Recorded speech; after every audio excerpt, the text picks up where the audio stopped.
So recently I had the great opportunity to be a guest on a podcast called The Expat Cast. And The Expat Cast is hosted by Nicole, who is a US American who's living in Germany. And in our interview, we talk about work contracts and recruitment processes here in Germany. And one thing that really kind of struck me in the conversation was that when we talked about negotiation, when you finally made it to the job offer, when you get like a work contract or when you're in the middle of negotiation, we discussed what parts of the contract are actually negotiable, right? Because if you come from a different country, like you may be used to different standards, right? And you may not be familiar with the negotiation standards, let's put it that way, here in Germany. And this is something I'm going to talk about in my video today. We also talked about it in this interview with Nicole. So I'm going to link the podcast here in the comments. Make sure that you check it out. It really is a great podcast. And you can learn a lot about expat life here in Germany. So not just in the episode with me. I think she has a lot of great expats and people telling their stories on her podcast. So make sure that you check it out. And also, before we talk about work contracts and negotiation here in Germany, make sure that you hit the subscribe button on our YouTube channel. I don't want you to miss out any of our future videos. We upload one video every week about life and careers in Germany. Make sure that you turn on the notifications as well. So let's talk about negotiation here in Germany. I think if you move here as a foreigner, or even if you already live in Germany, you are probably not familiar with the things that you can negotiate and the things that are a kind of standard that you don't need to negotiate. So let's talk about the stuff you don't need to negotiate. Let's talk about this first, because here we have a very great legal framework in Germany and a social security system that's in place. And with this social security system, everyone is covered. So this means when you get a job here, health insurance, also public pension, and things like that, nursing care and so on are naturally covered. You don't need to negotiate that. It's a natural part. Everyone in Germany has to have health insurance and it's automatically included in your salary. It's also automatically deducted from your salary. So make sure that you don't have any bad surprises. I also did a video about this some time ago. I'll link it up here, where I explained an example of salary calculation here in Germany.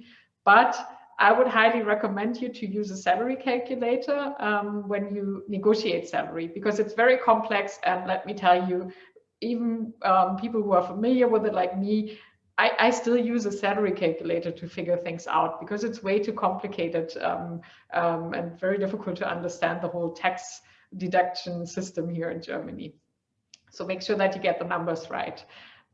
Yeah, but health insurance, pension, nursing care, these are the kind of things that are naturally included in your gross salary. You don't need to negotiate them. Also, sick leave is defined by law. So there are there's a legal framework which is applicable, and you will have sick leave as defined by law. Also, vacation days are also defined by law. So this is something, if you work full-time, 5 days per week, for instance, you get minimum 20 vacation days. Means that you don't have to negotiate it, but you can probably negotiate it. And this brings me to the part you can actually negotiate, the part where there's room for negotiation. And of course, first of all, the thing you can always negotiate is your salary. There's fixed salary. You can also have a performance bonus. And we have a great article about that on our website. Also, by the way, about employment contracts, like the standards, the standard clauses you will find in every employment contract here in Germany. So if you want to figure out that the offer you just received or your work contract in general is okay, if you want to learn more about it, make sure that you read these kind of articles. I think they will be quite helpful. And I will also, of course, link them here in the comments. But yeah, so salary is negotiable, of course. Then on top of that, vacation days, I just mentioned that. Usually you have like a standard that's applicable in every company, and if it's not a very, very small company, they have like a standard number of vacation days, and in most of the cases you get more than 20 days. I would say currently the standard is minimum 25 days. In corporates, you often get more, like up to 30 days. That's quite good, right? That's a lot of vacation, I would say. But you can also try to negotiate it. So if you feel that maybe the salary package is not that attractive, it could be an option to negotiate for more vacation days if this is something that would be a great add-on for you, to maybe make less money but also have a better work-life balance, right?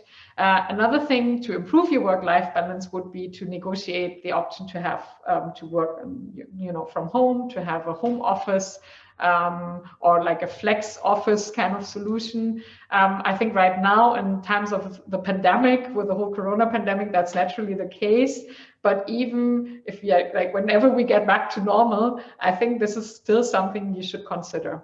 And which is also hopefully something that will be like a normal standard for office jobs, but we don't know. So make sure that you take care of that if work-life balance is really important for you and if you like to work from home. This is something you can negotiate. And then there are other things like a mobility allowance or a gym membership, for instance, or a training allowance that could be very attractive for you and your employer, because I think it's a win-win, right? If you work out more, they have a healthy employee and you are probably also more happy. So a lot of companies have kind of standard schemes for that, particularly startups as well, because that's a great way of compensating the fact that they probably don't offer a very high salary level, or maybe not such a competitive salary as compared to bigger companies. So a great way to make up for this is to offer you this kind of stuff. And for training, for instance, it could be a very interesting option to ask if they would pay for a language class. And I've seen many cases where companies even organize language classes for their employees, because that's also a win-win, right? And it saves you a lot of money. So this is something I would definitely ask for. And then another thing people often miss out on is a kind of relocation allowance. Even if you already live in Germany, you can always ask, like, if you move from one city to the other, of course not if you are already living in Berlin, for instance, but if you have to move, you can ask for a relocation package. And this is also something very attractive to sponsor for the company, because it's tax deductible for them, just like training allowances, for instance. So it's tax deductible for the company and it saves you a lot of money. So this is something you could also try to negotiate, and also something we have included in our article if you want to learn more about it. And then there are like bigger things which are something you can, I think, not negotiate individually, but sometimes companies have these kind of schemes. For instance, stock option, like employee stock options, or virtual shares. But I think these are the kind of things you don't get when you are a starter in a company, but this is something you get if you stay with them for a long time, if you are more senior, if you start on a high management level, and so on. So if this is something that's interesting for you, this is also something you could ask about. And as I said, this is usually not something which becomes effective in the first year, but usually if you stay with them on the long run and if you perform really, really well. So these are just a few examples. We will also publish an article about the things you can negotiate. So if you want to, memorize these things a bit for your next negotiation, do check out this article as well on our career blog. You will also find the links in the comments. And do share your experiences with us. Leave me a comment. Maybe let me know what were the kind of components you negotiated successfully, or what you struggled with. That would be really, really interesting for everyone here. So do share your experiences with us. Also, if you have questions, leave your questions here in the comments section. We'll be happy to answer them. And make sure that you hit the subscribe button. As I said earlier, I would love to see you again here on our YouTube channel. So make sure that you stay tuned, and see you soon.